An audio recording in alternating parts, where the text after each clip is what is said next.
Hey, thanks for tuning in to another episode of the Full Frontal Living podcast. And today I have got my good friend, Ciara Foy, on with me. And we are going to talk about why valuing your health over the long term is so important and just really what it means to really embody this value around health and wellness. Her and I, of course, have been living these values for years and years and years. But before we dive in, I'm going to let Ciara introduce herself to you and tell you how she shows up and serves in the world.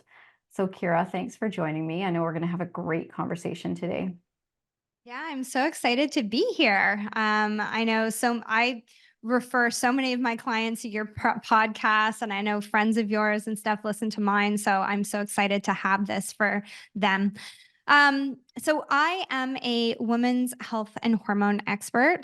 And specifically what I do is help women understand, how they can manage their hormones top down. So, what they are doing in their life, how they're managing stress, what they're eating, the timing of what they're eating, sleep, and how all of that correlates to them feeling and looking their best.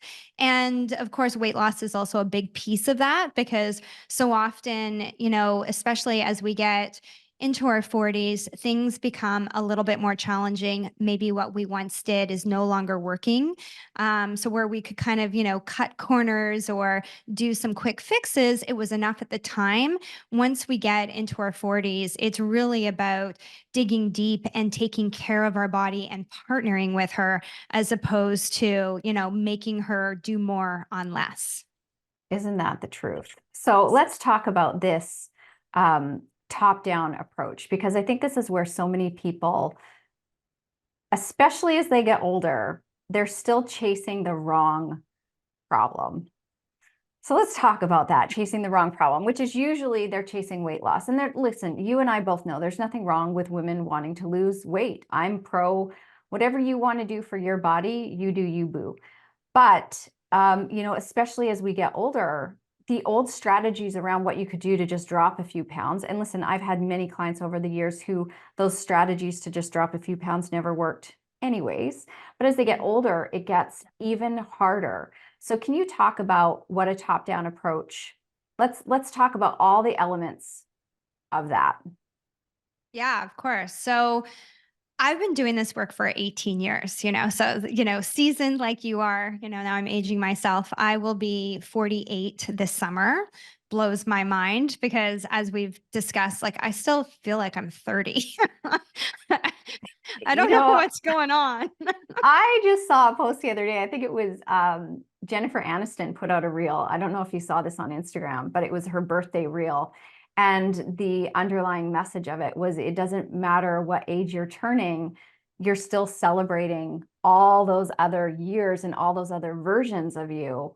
And that we never really change how we feel on the inside. So as I've gotten older, sometimes I have to catch myself because I forget, like, oh, I'm 51, but like, what does that even mean?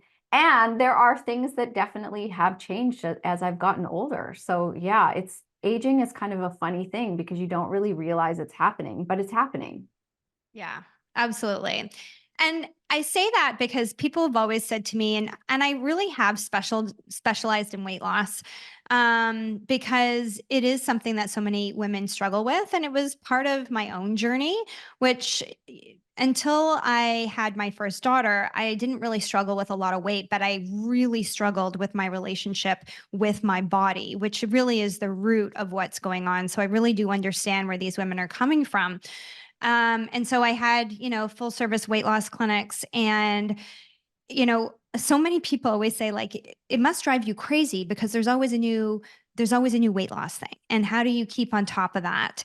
And the truth is, in 18 years, my approach has never changed, right? There's like small tweaks that, now we know that, you know, little differences. Like, for example, women over 40, there was just a recent study that we need 40 grams of protein after workout is optimal, right? So, like small changes, but at the end of the day, I've always focused on blood sugar. So, managing insulin and also managing stress. So, those two hormones, cortisol and insulin, are the ones that are responsible for a lot of fat storage. And those are hormones that no matter what age we are, we always have in our control. Right. So, as a functional nutritionist, I understand what is going on with those and can help women to understand because, yes, there is a lot of changes going on with our hormones, in our 40s and 50s. However, a lot of women will say, well, it's my hormones and think that's it. There's nothing that they can do. When in reality, these hormones, insulin and cortisol, they kind of run the show, right? They're up here at the top and they impact your thyroid, they impact your sex hormones. And so there's so much that women can do.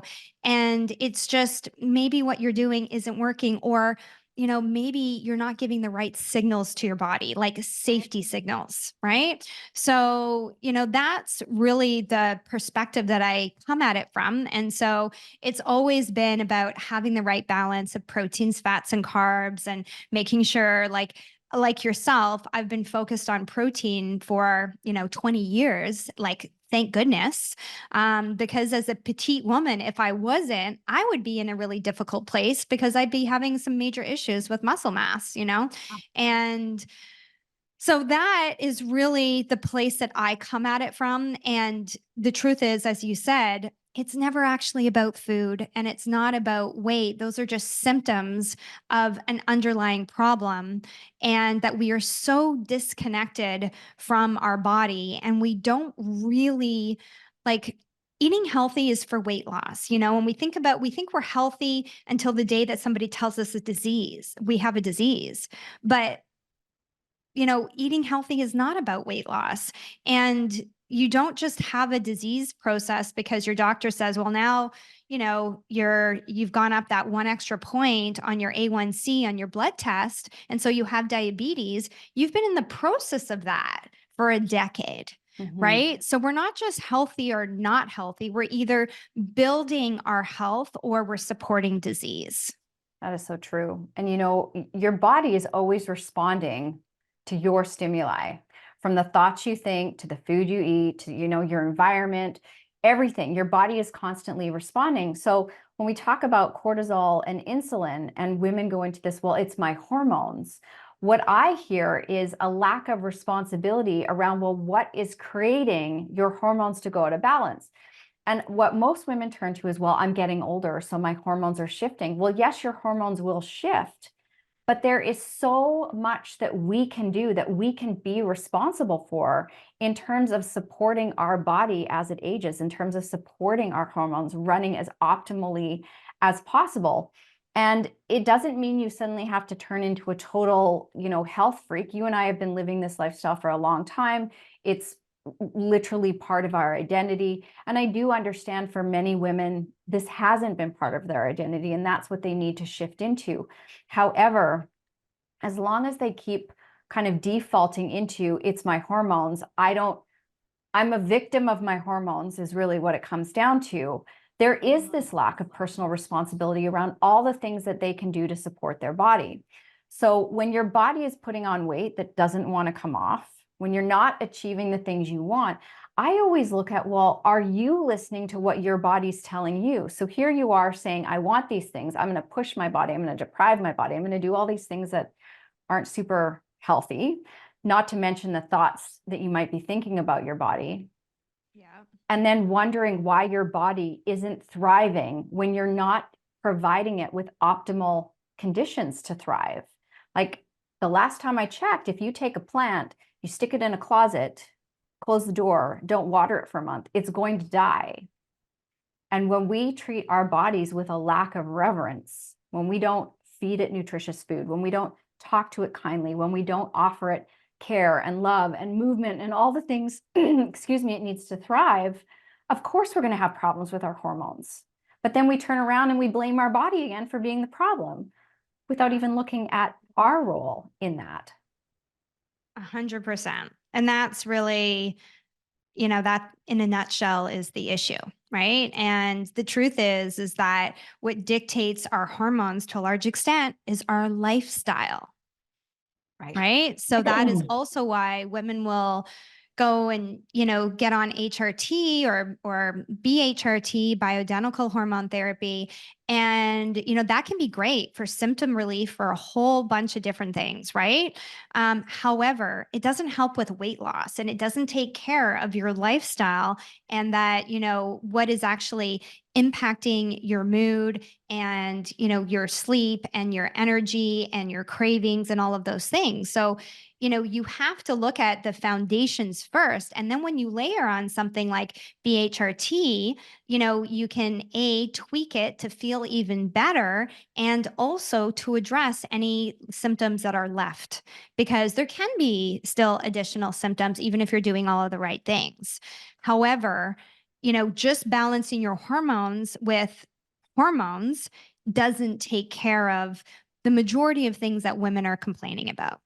That is so true. So I've been on HRT now for bioidentical hormones for a while now. And I remember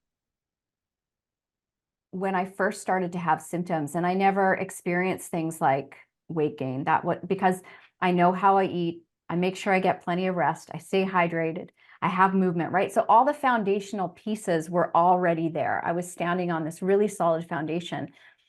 But I remember just crying for no reason, right? It's called the progesterone blues, and feeling like totally out of sorts with myself. But I was able to go to the naturopath and say, okay, this is what's happening. And all the other factors that were within my control, I had already like ticked the boxes of them.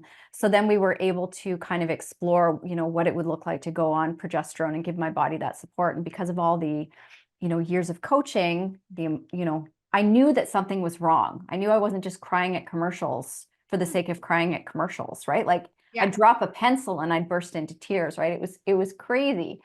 But I'm so grateful that I have this foundation of health that I start with, because it doesn't matter what happens in my life, what happens to my body.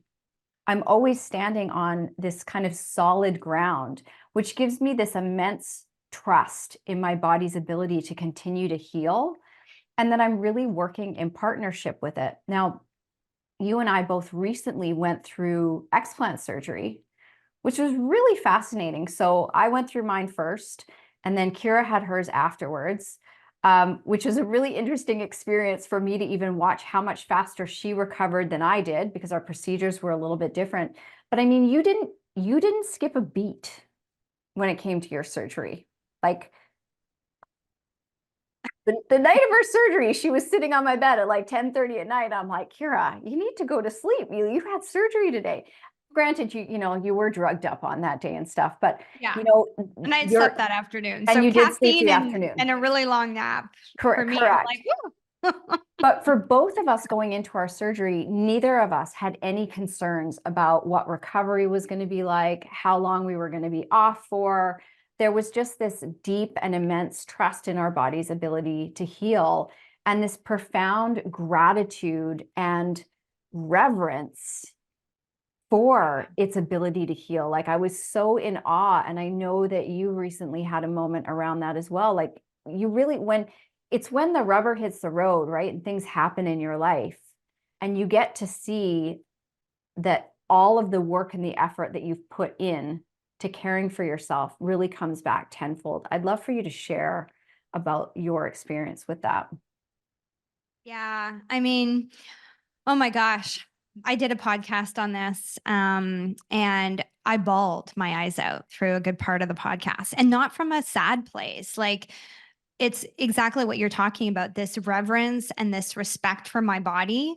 And like how day in and day out, I always come back to that place. Like, what does she need? Partnering with her, making choices about how I want to feel all the time. And it's never about a number on a scale or, how I look in a mirror. It is literally about how I feel, how I show up, what my mental health is, being resilient enough to get through all the crazy stuff that comes up in my life. I'm also somebody who's has dealt with a lot of like emotional abuse in my past relationship and is continuing through post separation through the court system. So, there's stuff being thrown at me all the time. And so, when I went through this surgery, it was just another example of I always do my best by my body. And does she ever have my back? And like it literally just makes me want to cry because I don't think that there is any better feeling in the world than having that kind of faith and trust in your body, I agree. right? I It's agree.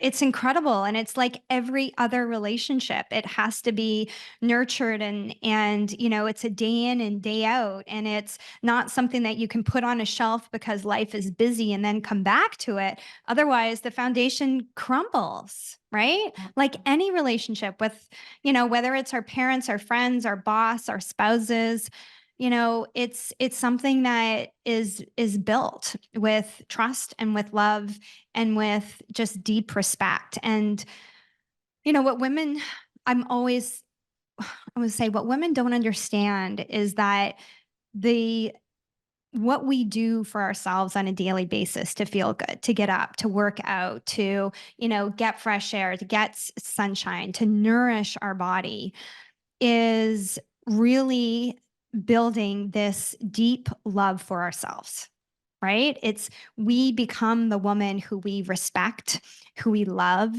who we trust. And because we respect, love, and trust her, that builds that momentum. We know that she's worth the time and the effort.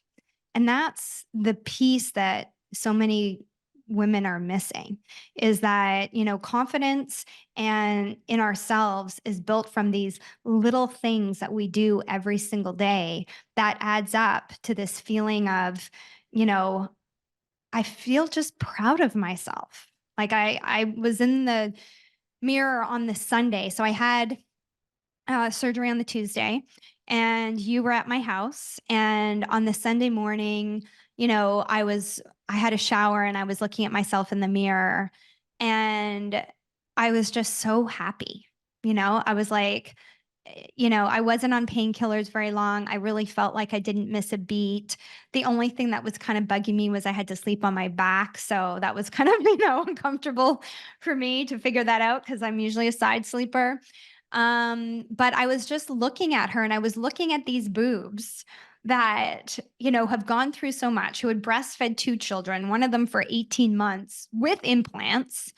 And I had had implants for 17 years. And yet, through all of that, here I am looking at her and looking at these boobs. And I'm like, it's like nothing happened. That's how I felt. And of course, there's, like skin laxity and those kind of things that will get better. But it was, I was blown away. I literally blew myself away by how good I felt and also just how my body was bouncing back. Yeah, it's really amazing. It was really amazing to watch in you. And, I was amazed watching myself. I'm back to doing everything I want to do in the gym again. But, I think that we also need to back up a little bit and talk about the decision to have implants in the first place, because here we are talking about how much we value our health and well-being, which is true. And this has also been a personal journey for both of us, because I can say, when I made the decision to put my implants in, although I think I'd started so much my career back then, but I was starting to get into, health and wellness. And I can say, looking back now, that I didn't have a lot of love and respect for my body back then. There was this need to want to change it and be different, and I wasn't accepting of it. But I mean, that's true for everything in my life. I really lived with this underlying not good enough story. So you can value your health and still be constantly looking at, wow, there's an opportunity for me to love and value myself even more within that. So what was your, if you look back on your younger self, the decision to have implants, where were you in your life back then? Hmm. That is such a good question. So there was a lot of stuff going on in my life. The first time I'd ever gained a lot of weight, and that was a big thing for me. It really impacted my mental health. Was when I had my eldest daughter, because was a gym bunny and all that kind of stuff before. And I, counted calories. This was prior to me being a nutritionist, but everything I did was about how others viewed me, Yeah. right? Everything I did was, it had nothing to do with me or my health or how I felt about myself or anything. It really had to do with like keeping up with the Joneses, right? And so when I got pregnant, the reason I let all of those things go is like, well, I'm pregnant. So now people can't look at me sideways if I gain weight. And I let it all go. And that really impacted my mental health. And it impacted my connection with my daughter when she was born. And it impacted, my relationship with my husband. Literally everything in my life crumbled.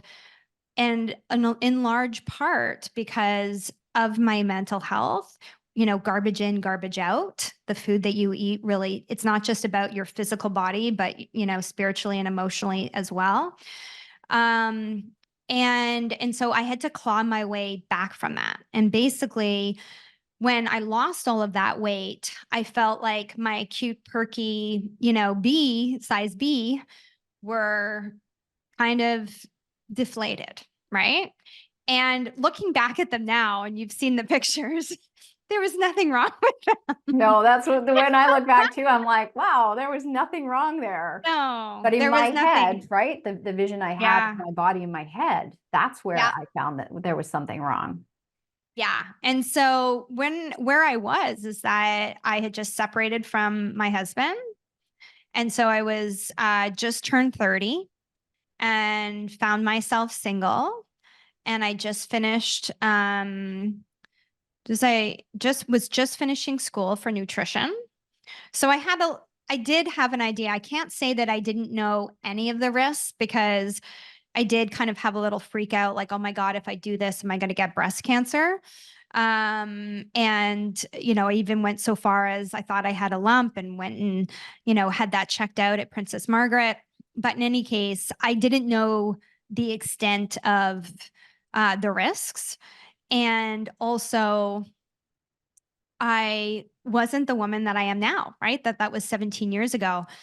And a really interesting thing, I had a conversation with my daughter yesterday that really plays into this, where we were on the phone and she said, Dad asked me how you were doing. And he had said to me before you had the surgery done, like, make sure you check on your mom. And this is my ex-husband, who is like a stellar guy, not the guy that I was talking about, the emotional abuse and all this stuff. But anyway, my ex-husband, the father of my first daughter, is a great guy. And he was saying, make sure you check in on your mom, because I'm a little worried about her mental health, her getting her implants removed. Not because he thought she's got to be crazy to remove them, but he was like, I know that your mom really attaches a lot of worth to how she looks. And so I think you should just check in on her and make sure she's okay. Right. And that was so interesting, because I was like, here's the man, like, that he doesn't really know me anymore, right? But yeah, 17 years ago or 20 years ago, I was that woman. And it would have been unthinkable for me to do something like that, to remove them and then just be okay with however it turns out. Right. And I think that that goes back to where we started in this conversation. I Mm. think so many women are chasing weight loss or whatever because they have this belief around what it means about them and how other people relate to them. And if they just looked a certain way, that then they would be accepted or whatever, they would feel loved. We all have different stories that we're working from. But the reality is if you can't love and accept yourself as you are, it doesn't really matter what you change. You still won't love and accept yourself. I mean, there were times when I had my implants in where I thought, well, maybe I should go back and get a new pair. Maybe I should get bigger. Maybe I should do this. Maybe I should do that. Because I was so trapped in this perfectionist idea, right? If I could just look a certain way, then nobody would see how underneath the surface, how insecure I was about so many things, right? That I had this, not enough story running. And, you know, the irony is with having my implants out now, I feel more me than I ever have. I've had to go through, and I talked about this on a previous podcast episode, a lot of grief around choices that I've made in relationship with my body that really didn't honor that value of health. And I think that this is important for us to talk about, because if you ask people what they value, more often than not, people are going to put health on their list of values. Mhm. But the choices you make every day, day in and day out, actually show you what you truly value.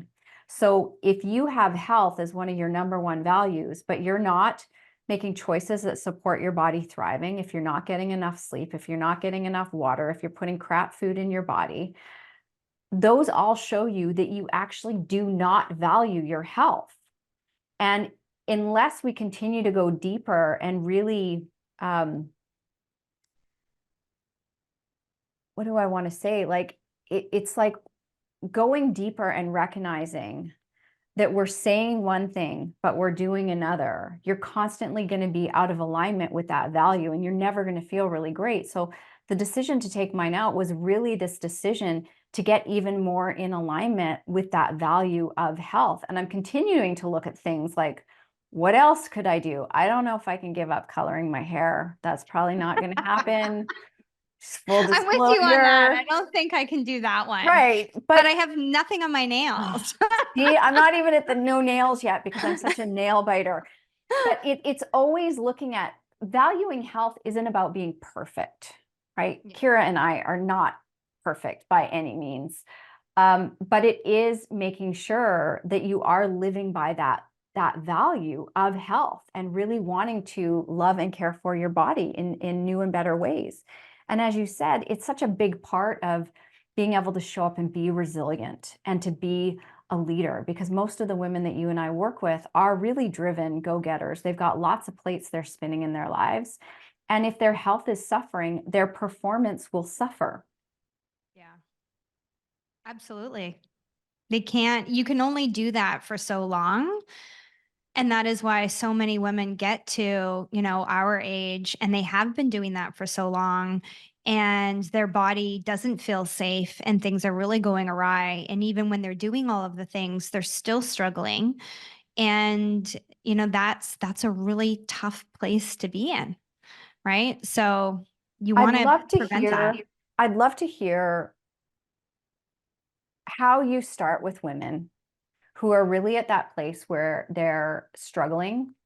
They know that they need to lose the weight that they have to lose. They're not feeling good in their body. It is impacting their performance. Where do you start when you're dealing with cortisol and insulin? What is the number one thing that you kind of attack first as a coach? Yeah, that's a great question. So, I mean, if we're talking about, and first of all, just actually, let me back up for a second before I get into that. When I know that you agree with this, that we can accept ourselves and still want to improve ourselves and still Absolutely. want to lose weight. And I just thought it was, I know that you agree with that and I do too, because we can accept ourselves and say, I'm going to like love and treat you well, body. And we're going to, work on this together. Accepting ourselves doesn't mean that we shouldn't want to also improve ourselves. Like Yeah. And it also doesn't yeah. mean that we've waved the white flag and surrendered. Like, acceptance doesn't mean that you're just, well, it is what it is. There's nothing I can do. Acceptance is just saying, this is where I am today, and I'm going to stop making it wrong. Yeah. And what can I do tomorrow that's going to support me moving towards where I want to get to? Acceptance just allows you to be at peace with where you are today. It doesn't determine the future. It just sets you free of all the emotional baggage that you're carrying around. Yeah, for sure. Absolutely. So, where do we start? The first thing that I start with is some mindset work because what I want to do is be able to glean from my client, what's the vision that they have, where are they going? So, like, look at their why, but also, figure out how connected they are to the beliefs that are actually holding them back, because we all have stories and beliefs that we are running that have created the issue that we find ourselves in. no matter what that issue is, right? So whether we're too busy, it runs in my family, I don't have time, there's always some degree of lack of self-worth that is in there, even though many women don't want to admit it, right? I mean, I can admit that, you've admitted that. And I think it's really important to understand that we're all kind of born with these ideas. We all struggle with worth, like every human being does. Like it's a human condition. Right. I Um, actually don't think we're born with that, though. I think no. that, no, I think that we all come to this planet totally perfect with no issues. But what happens is we start to look around us and we start to measure ourselves against what other people are doing and what other people are saying. And we start to question the things that we believe. I had a client come to me once. Her young daughter wanted to talk to me about her weight. So she asked me if I would talk to her daughter, which was weird. Her daughter was like 13. She was young, Mm. right? And she said to me, Lisa, am I fat? And I said, okay, first of all, I need some context to the question. What is causing you to ask that question? And she said, Mhm. well, my girlfriend, my best friend, she looks just like me. But when she gets on the scale, she says that she's fat. So it caused this girl to start questioning if she should be viewing her body differently. So that's what I mean. I believe that so many of the the beliefs that we pick up around our bodies aren't really ours, but we're like borrowing from other people because when we're young, we are trying to maintain three pillars of love, safety, and belonging. And we will Yeah. do everything we need to do to make sure that we like fit in so we don't get thrown out of the pack. But then our jobs as we get older is to start to dismantle some of those beliefs. And so many women, and you know this, they don't even realize that that belief is just a made up story that they've told themselves. And we don't even need to figure out where it came from, but it's coming to that place of, what if this isn't true? What if you've been telling yourself this about your body your whole life, but what makes it true? Yeah. It's such an important place to start because you can't really move forward if you're not willing to explore the belief that's been holding you back. But so that's why I don't think people are born with it, but I think that a lot of women pick it up from friends, mothers. I mean, a lot of us at our age now grew up in that their mothers were really in the diet culture. I Oh watched yeah. something the other night, this is off on a total tangent, about how women in, I think it was the 1800s, because they wanted that like tiny Yeah. corseted waist. Yeah. So they would take The a Scarlett O'Hara days have gone with the they, wind. they would take a tapeworm egg and let the tapeworm hatch. So the tapeworm would eat all the food, so they would lose weight. But then the Yeah. problem was they didn't know how to get the tapeworm out. So this has been going on for centuries. These stories that Yeah. women have about what our bodies should look like. Anyways, I just Yeah. had to No, interject that. totally. Well, I agree with you on that. All of these things are like our environment and what we learn. And, what I was thinking of is kind of like our core wounds, um, Mm, kind of like our core wounds that we come into this planet with, but not the influence of, diet culture and women and all that kind of yeah. stuff. Right. So that's kind of where we look at. But from a nutritional perspective, it's the first thing I do is get rid of all of the junk, right? Because we want things to be as easy as possible. And when you take out the foods that were manufactured to create cravings and to make you eat more of them, it gets a lot easier. And when you take out the ultra processed things that have your blood sugar going up and down, so you're on this like roller coaster of, oh, I've got energy. Now I'm crashing. Now I need something that's going to get me more energy, because it's all sugar and ultra processed things that do that, right? So when we take somebody off the roller coaster and they start nourishing their body with whole foods, and then teaching them about balance, right? With respect to having protein at every meal, having a half a plate of, non-starchy vegetables, that kind of stuff. So pretty basic from the start. And even just that makes a huge difference, because once you start balancing your blood sugar and once you start eating enough protein, then your sleep will get better. right? And the cravings will dissipate and your taste buds start to change. And lots of changes happen with your microbiome and your digestion and bowel movements. So, women, for example, who, come into my practice being constipated for their whole life, will actually start to have regular bowel movements.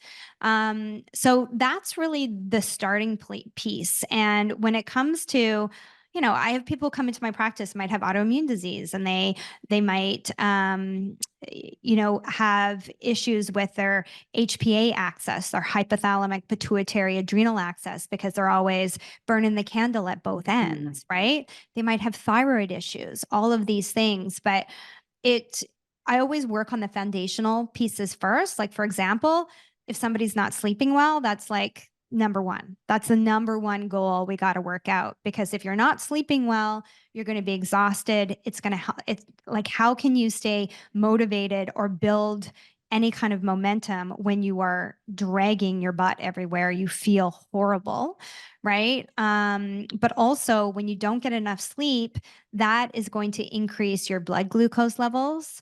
It is going to increase your cravings. You are going to have problems with leptin resistance, meaning your satiety signals are not going to be working properly. So you're not going to be satisfied with the food that you eat. You're going to have problems with ghrelin, which is again, your hunger hormone that causes cravings. So, if you can't get sleep online, then there's a lot of challenges that come up that would stop somebody from being able to easily put a plan in place. Yeah. Rest is really it's like the number one success strategy. Like, Yeah.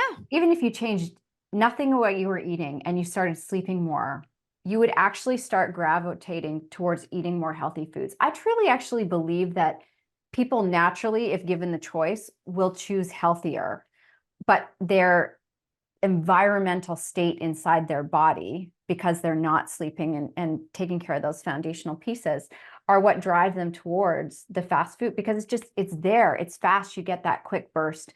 And we have such an addiction to the mouthfeel of these foods and how they make us feel in the moment, but they don't give us that long lasting satiety. So it's really, really fascinating. Everybody wants the just give me the one thing that will fix everything. And unfortunately, it has to be a layered approach. But what I love about what you're saying is how quickly the body can adapt to these changes. Like, everybody's body wants to be optimal.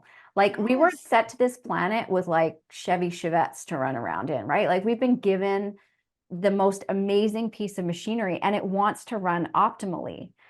But it's up to us to make decisions so that it can. And when you start to make better decisions about that, you will notice your performance change almost immediately, right? Like, within a week of changing what you're eating and getting more sleep and hydrating yourself, you will feel different. Your skin will look different. Your moods will be different.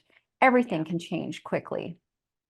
Everything. And that's like, that first part of my program has no calories that you have to hit, has no macros, nothing like that. It's literally cleaning everything up, looking at the quality of food and balance, as I said, and people lose weight, sleep better, have better digestion and everything in 10 days. Right? And that's with not telling them how much to eat. Right, which is it's such a huge part of it, right? Because that diet Yeah. culture is about, you have to eat X number amounts. And I don't know about you, but when I was specifically working around nutrition, one of the number one things that I saw with women was, well, one, under eating protein, but under eating in general. Like, Yeah.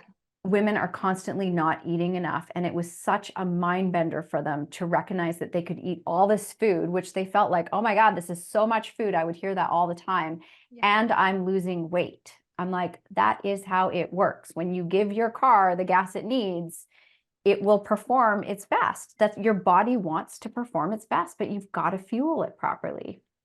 Absolutely. And the thing is, when we're eating real natural food, it's really hard to overeat, right? It's very easy to overeat when we're eating ultra processed food, when a lot of it can fit in your stomach.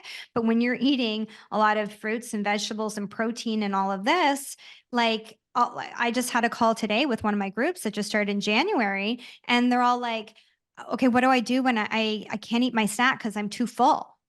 You know? Yeah. I Right. mean, like, and all of these women have lost weight, right? It's like, I'm too full. So, and that's because when you are eating properly and we're eating natural foods, then our body responds the way that it should. And we have the right signals, right? It's the problem is the food and the manufacturing and the quality of food that we're eating on top of our very sedentary and stressful lifestyles. So I really hope everybody listening to this, what they walk away with is a new found perspective about how they can look at their bodies, how they can think and feel about themselves, how food is really a foundational piece of loving and caring for your body, that it doesn't have to be hard, but Mm. it does come with a tremendous amount of personal responsibility. But as you've heard me say, and I know my listeners have heard me say, things we love and we value, we take care of.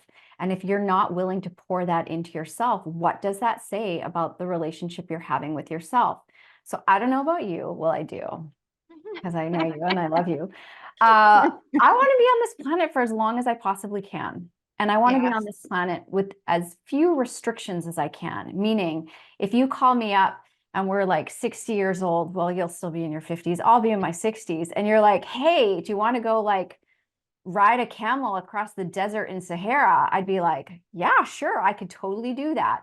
Yeah. Because physically, even though things might be a little bit more challenging than they were before, I do have injuries that I work around as an athlete, but I could always trust that my body would be like, yeah, we can do this. We've got this.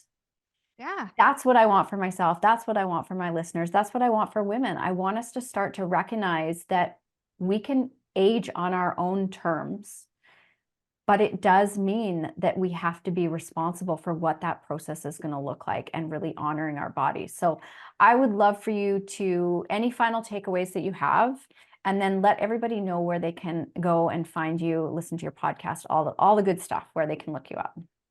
Absolutely. I think from a final takeaway perspective, if you can really make that switch from thinking that eating healthy is hard or something you have to do to something that you get to do so that, this relationship that you have with your body, that your health span is going to match your lifespan, because that's what we're talking about, right? So good. I want to be healthy until the day I take my last breath. I don't want to live 20, 30 more years of my life, living, but not living optimally and not being able to do the things that I want to do. I really value freedom. And that also means, the freedom of what I get to choose to do based on what my body's capable of. Right. So for me, that's like that switch between, it's something to do to get like eating healthy to get X result to, eating healthy because of my health. Right. Investing in your Because future. yeah, and really thinking about it from that endpoint, right? Everybody has friends and family that you think, oh, I don't want to end up there. But it's for whatever reason, people still think it's like luck of the draw. They really do. And while we can't prevent everything, like we can drastically reduce our risk. And that is our responsibility to do so. It is on us. And, when we're talking about weight loss, there was a time that I didn't even want to talk about it because it was almost like on social media, it was a dirty word. But here's the thing: what is the main risk factor for cancer? Obesity. For heart disease, obesity. For diabetes, obesity, right? So those are your top killers, right? Also for Alzheimer's. Well, and it was a huge factor in mortality rates in COVID as well. Yes. Yeah, for everything. So, you know, it is important. It is important. And it is a reflection of how you are loving and caring for yourself. So I believe that everybody is worth it, that you deserve to feel amazing. And that's why you want to nourish your body. I love it. This is why we're such good friends, right? Because Yeah. we're just like same, Yes. same around all this stuff. Same, same. So Yes, I love you. where can everybody Yes. follow you and get more of your magic? So I also have a podcast that Lisa's been on as well called the Empowered Feminine Podcast. You can find that anywhere you listen to podcasts, or you can search my name, Ciara Foy, Ciara Foy. And Instagram is the best place to connect with me. That's where most of my content and social media is focused there. And that is at Ciara Foy Inc. So, Awesome. Well, yeah. I'm so glad you came on. It was just nice spending more time with you. Yeah, I miss you. I know. I got to come back to the house. I was Oh, living yeah. like my best life in Kira's beautiful home on the lake. It was just absolutely lovely. But I do love you, and I love the work that you're doing in the world. I love how you're supporting women really becoming the best versions of themselves. And this was a really great conversation today, and I'm sure it'll help lots of women out there. So thank you. Thank you so much for having me. And thank you Back for at tuning you. in. Love you. Ah, Yeah. thank you. And thank you for tuning in. If this episode was helpful for you, please make sure that you share it. If you even just share it with one person, you might change their life. They might hear something on this show, on this episode that radically changes their life. So please share it. And if you haven't left a review on iTunes or whatever your listening platform is, make sure you do that as well. And check out all the notes in the show notes for all the links so that you can make sure you follow Ciara along. All right. Have a wonderful day, everybody. And I will Bye. talk to you all soon.